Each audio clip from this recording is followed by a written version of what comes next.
Welcome to UK Infotech. This topic is all about HTML and its website. இந்த பிளேலிஸ்ட்ல நம்ம என்ன பார்க்க போறோம் அப்படின்னா வெப்சைட்ஸ் பத்தின டீடைல்ஸ் அண்ட் இந்த வீடியோல HTML தென் HTMLனா என்ன தென் HTML எப்படி ஒர்க் பண்றது அப்படிங்கிற பேசிக்கா இந்த வீடியோல நம்ம பார்க்கலாம். ஸோ ஃபர்ஸ்ட் HTML அப்படின்னா என்ன அப்படின்னா HTML என்ன சொல்லுவாங்க அப்படின்னா ஹைப்பர் டெக்ஸ்ட் மார்க்அப் லாங்குவேஜ் அப்படின்னு சொல்லுவாங்க. இதை சிம்பிளா சொல்லணும் அப்படின்னா it's a web based document language அப்படின்னு சொல்லுவாங்க. எக்ஸாம்பிள், ஒரு பிளைனா இருக்கிற ஒரு டெக்ஸ்ட்டை ஒரு வெப் பேஸ்டா ஒரு டாக்குமெண்டா மாத்துறதுக்கு யூஸ் பண்ற ஒரு லாங்குவேஜ் தான் HTML. இது ப்ரோக்ராமிங் லாங்குவேஜா அப்படின்னு கேட்டீங்க அப்படின்னா இல்ல. இதை வச்சு என்ன பண்ணலாம் அப்படின்னா just text, image, videos then other elements somethings like விஷுவலா நீங்க பாக்குற விஷயத்த எல்லாத்தையுமே ஒரு வெப் ப்ரௌசர்ல இன்சர்ட் பண்றதுக்காக உருவாக்குறதுக்காக இருக்கிறது தான் HTML அப்படிங்கிற ப்ரோக்ராம். ஸோ HTML அப்படிங்கிறப்போ முக்கியமா தெரிஞ்சுக்க வேண்டியது வெப்சைட். ஸோ அதுல இம்பார்ட்டன்டான வந்து www வேர்ல்ட் வைட் வெப். தென் HTML ஃபுல் ஃபார்ம் என்ன அப்படின்னா ஹைப்பர் டெக்ஸ்ட் மார்க்அப் லாங்குவேஜ். இது வந்து என்ன சொல்லுவாங்க அப்படின்னா HTML is an text formatting language அப்படின்னு சொல்லுவாங்க. ஸோ HTML ஒர்க்கே என்ன அப்படின்னா ப்ரௌசர்ல உங்களோட வெப் பேஜை வியூ பண்ணி பார்க்கறதுக்காக மட்டும்தான் HTML யூஸ் ஆகுது.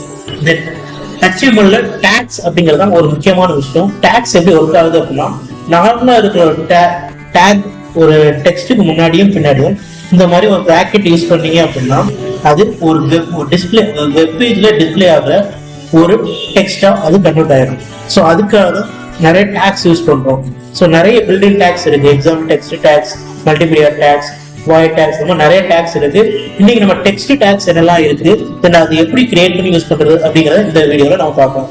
ஸோ HTML எப்படி கிரியேட் பண்றது அப்படின்னா அதுக்குன்னு ஒரு எடிட்டர் வேணும். எக்ஸாம்பிள் நோட் பேடா இருக்கலாம், நோட் பேட் ++ஆ இருக்கலாம், இல்ல சப்ளைன், விஷுவல் ஸ்டுடியோ, எந்த விதமான எடிட்டர் நம்ம யூஸ் பண்ணிக்கலாம்.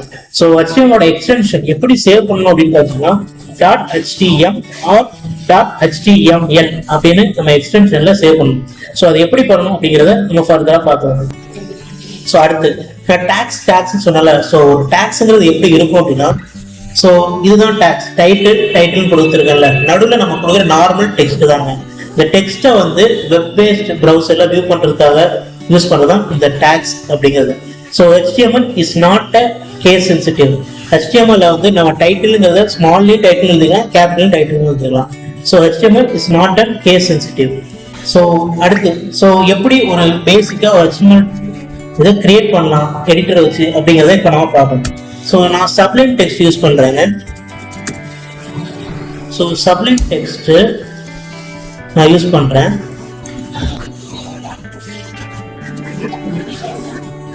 ஸோ உங்கள்கிட்ட என்ன எடிட்டர் வேணும் நீங்க அதை யூஸ் பண்ணலாம். நான் சப்ளைன் டெக்ஸ்ட் யூஸ் பண்றேன். தென் என்னோட ஃபைலை நான் சேவ் பண்ணிட்டேன். ஸோ டெஸ்க்டாப்ல நான் இண்டெக்ஸ் நான் ஆல்ரெடி சொன்னேன் .html அப்படின்னு சேவ் பண்ணணும். ஸோ index.html அப்படின்னு நான் சேவ் பண்றேன். ஸோ இந்த இதில் நம்ம என்ன பார்க்கலாம் அப்படின்னா ஸோ ஹெட்டிங் டேக்ஸ் பார்க்கலாம். So what are the heading tags available அப்படின்னு பார்த்தீங்க அப்படின்னா H1, H2. ஸோ இங்கே பார்த்தீங்க அப்படின்னா H1 ஒரு heading take, H2, H3, H4, H5, H6. இந்த 6 என்ன சொல்லுவாங்க அப்படின்னா ஹெட்டிங் டேக்ஸ் அப்படின்னு சொல்லுவாங்க. ஸோ HTML டேக்கை பொறுத்தவரைக்கும் HTML அப்படின்னு ஸ்டார்ட் ஆகும். எந்த ஒரு ஓப்பனிங் டேக்குக்கும் கண்டிப்பா ஒரு க்ளோசிங் டேக் இருக்கும். நான் HTML ஓப்பன் பண்ணியிருக்கேன், இங்க HTML க்ளோஸ் பண்ணியிருக்கேன். இங்க ஹெட் டேக் ஓப்பன் பண்ணியிருக்கேன், இங்க ஹெட் டேக் க்ளோஸ் பண்ணியிருக்கேன். இங்க பாடி டேக் ஓப்பன் பண்ணியிருக்கேன்.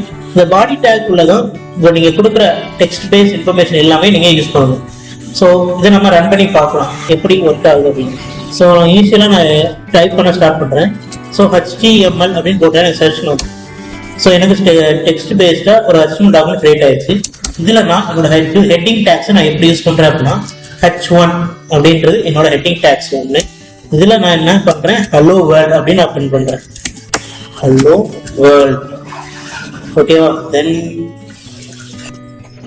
ஸோ அடுத்து H2. ஸோ இதுவுமே ஹெட்டிங் டேக்ஸ் தான். ஸோ இதுலயுமே நான் ஹலோ வேர்ல்ட் அப்படின்னு நான் பிரிண்ட் பண்றேன். ஸோ H3 அடுத்து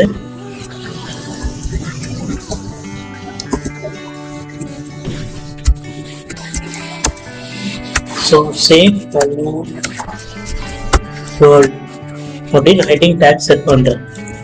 ஸோ ஒரு டேக் ஓப்பன் பண்ணீங்க அப்படின்னா கண்டிப்பா அந்த டேக் வந்து க்ளோஸ் பண்ணணும். ஸோ H3 அடுத்து H4 same hello world. So நான் ஏன் ஒரே வேர்டை ரிப்பீட்டடாக யூஸ் பண்ணுறேன் அப்படின்னா அப்போ தான் உங்களுக்கு டிஃப்ரென்ஸ் தெரியும்.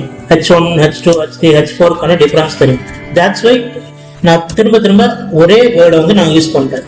ஸோ H5, H6 வரைக்கும் இருக்கு. ஸோ ஹலோ வேர்ல்ட், இதுவும் நான் ஹலோ வேர்ல்ட் தான் கொடுக்குறேன். At last H6, so same hello world அப்படின்னு நான் கிரியேட் பண்றேன். ஸோ ஆல்ரெடி index.html அப்படின்னு என் ஃபைலுக்கு நான் சேவ் பண்ணி பேர் வச்சு சேவ் பண்ணியிருக்கேன். ஸோ மறுபடியும் நான் சேவ் பண்றேன். ஃபைல் போயிட்டு சேவ் அப்படின்னு கொடுத்தேன் அப்படின்னா என் டெஸ்க்டாப்ல பார்த்தீங்க அப்படின்னா இண்டெக்ஸ் அப்படின்னு எனக்கு ஃபைல் இருக்கு. ஸோ நான் என்ன பண்றேன், இதை நான் ரன் பண்ணணும். ஸோ இந்த ஃபைல்லேயே லெஃப்ட் கிளிக் பண்ணி நான் ஓப்பன் இன் ப்ரௌசர் அப்படின்னு கொடுத்தேன் அப்படின்னா ஸோ எந்த ப்ரௌசரில் ஓப்பன் பண்ணணும்னு கேட்குது. கூகுள் குரோமை நான் செலக்ட் பண்றேன். ஸோ எனக்கு ஹெட்டிங் டேக்ஸ் ஹெட்டிங் டேக்ஸ்மே அவுட்புட் வந்துருச்சு. H1க்கும் H6க்கும் டிஃபரன்ஸ் தெரியுதா? ஹலோ வேர்ல்ட் இது H1, இது H2, H3, H4, H5, H6. So இது என்ன சொல்லுவாங்க அப்படின்னா ஹெச்ங்கிற டேக் வந்து ஹெட்டிங் டேக்ஸ். நீங்க ஏதாச்சும் ஒரு டாக்குமெண்ட்ல இல்லை ஏதோ ஒரு வெப்சைட்ல நீங்க ஹெட்டிங் எழுதணும் அப்படின்னா அதுக்காக யூஸ் பண்ற டேக் தான் H டேக், ஹெட்டிங் டேக் அப்படின்னு சொல்லுவாங்க. அதுக்காக யூஸ் பண்றது H1, H2, H3, H4, H6 வரைக்கும் இருக்கு. ஸோ அடுத்து என்ன டேக் பார்க்கலாம் அப்படின்னா paragraph tag. So heading set பண்ணிட்டோம். ஸோ அப்படிங்கிற பட்சத்தில் அந்த ஹெட்டிங்க்கு கரெக்டான ப்ராப்பர் பேராகிராஃப் கொடுக்கணும்ல. ஸோ இப்போ பார்த்தீங்க அப்படின்னா ஸோ இதுலேயே எக்ஸாம்பிள் இருக்கு, நீங்களே பார்த்தா தெரியும். So heading take heading 1 paragraph 1. So நான் டைப் பண்ணி காட்டுறேன். ஸோ ஹெட்டிங் 1 கீழே என்ன பண்றேன் அப்படின்னா பேராகிராஃப் டேக்ல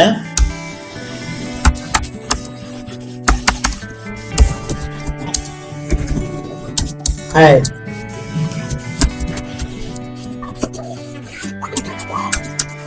myself J அப்படின்னு நான் கொடுக்குறேன்.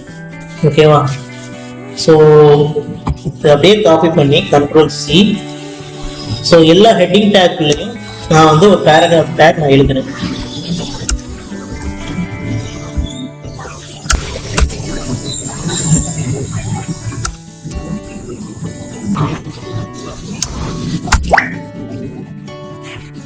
தென் நான் என்னோட ஃபைலை Ctrl+S கொடுத்து நான் சேவ் பண்றேன்.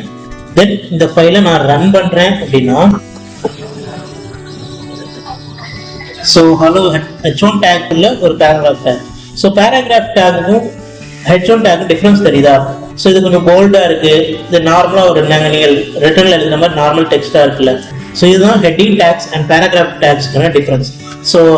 ஸோ நம்ம இந்த வீடியோல என்ன பார்த்துருக்கோம் அப்படின்னா heading tags and paragraph tags பார்த்துருக்கோம். தென் HTML ஃபைல் எப்படி ஓப்பன் பண்ணணும், எந்த ஃபார்மேட்ல HTML ஸ்டோர் சேவ் பண்ணணும், தென் ஹெட்டிங் டேக்ஸ்னா என்ன, பேராகிராஃப் டேக்ஸ்னா என்ன, ஹெட்டிங் டேக்ஸ்ல எத்தனை டைப்ஸ் இருக்கு அப்படிங்கறத இந்த வீடியோல பார்த்துருக்கோம். ஸோ அடுத்து முக்கியமா என்ன பார்க்கணும் அப்படின்னா HTML கமெண்ட்ஸ் பார்க்கலாம். ஸோ கமெண்ட் அப்படிங்கிறது என்ன சொல்லுவாங்க அப்படின்னா the content will not display in the browser. So ஒரு கமெண்ட் நீங்க ஒரு டேக் வெளியே கொடுக்குறீங்க அப்படின்னா அந்த விஷயம் ப்ரௌசர்ல வியூ ஆகாது. ஸோ இதுதாங்க HTML comments. So greater simple exclamatory, so minus simple இருக்குல்ல. ஸோ நம்ம ரன் பண்ணி பார்க்கலாம். ஸோ என்ன பண்றேன், இந்த பி டேக் மட்டும் நான் கமெண்ட் செட் பண்றேன். So greater simple exclamatory double hyphen. So இங்க பாத்தீங்கன்னா கலர் மாறுது, உங்களுக்கே தெரியுது. ஸோ மறுபடியும் அதே மாதிரி ஹைஃபன் சிம்பிள். தென் என்னோட கமெண்ட்டை நான் க்ளோஸ் பண்ணிட்டேன். ஸோ இந்த டேக் தான் என்ன சொல்லுவாங்க அப்படின்னா கமெண்ட்ஸ் அப்படின்னு சொல்லுவாங்க. எல்லா லாங்குவேஜ்லுமே கமெண்ட்ஸ் ஒன்று இருக்கும். கமெண்ட் எதுக்காக யூஸ் பண்ணுவாங்க அப்படின்னா உங்க கோடை பத்தின எக்ஸ்பிளனேஷன் கொடுக்கறதுக்காகவும் நீங்க அந்த கமெண்ட் டேக் எங்கெல்லாம் யூஸ் பண்றீங்களோ அந்த கோடுங்கிறது டிஸ்பிளே ஆகாது. ஸோ கமெண்ட் பண்ணிட்டேன், அதில் ஹைட் பண்ணிட்டேன்னு சிம்பிளா சொல்லுவாங்கல்ல. ஸோ அதுதான் கமெண்ட் அப்படின்னு சொல்லுவாங்க. ஸோ நான் சேவ் பண்ணி நான் இதை ரன் பண்றேன் அப்படின்னா ஸோ எனக்கு H6 ஹெட்டிங் டேக் 6 கீழே இருக்கிற பேராகிராஃப் எனக்கு ரிட்டர்ன் ஆயிடுச்சு. ஏன்னா நான் அந்த டேகை நான் கமெண்ட் பண்ணிட்டேன். லாஸ்ட்ல இருக்கிற பேராகிராஃப் நான் என்ன பண்ணிட்டேன் அப்படின்னா HTML கமெண்ட் மூலமா எனக்கு அது டிஸ்பிளே பண்ண வேணாம் அப்படின்னு நான் கமெண்ட் பண்ணிட்டேன். ஸோ இதுக்காக கமெண்ட் டேக் யூஸ் ஆகுது. So thank you so much guys. இந்த வீடியோ உங்களுக்கு யூஸ்ஃபுல்லாக இருக்கும்னு நினைக்கிறேன். ஸோ ஃபர்தராக இந்த பிளேலிஸ்ட்ல நம்ம வெப்சைட்டுக்கு தேவையான எல்லா டேக்ஸ், தென் CSS, bootstrap, website web technology ஃபுல்லாக இந்த பிளேலிஸ்ட்டில் நம்ம பார்க்கலாம். So okay, thank you so much guys.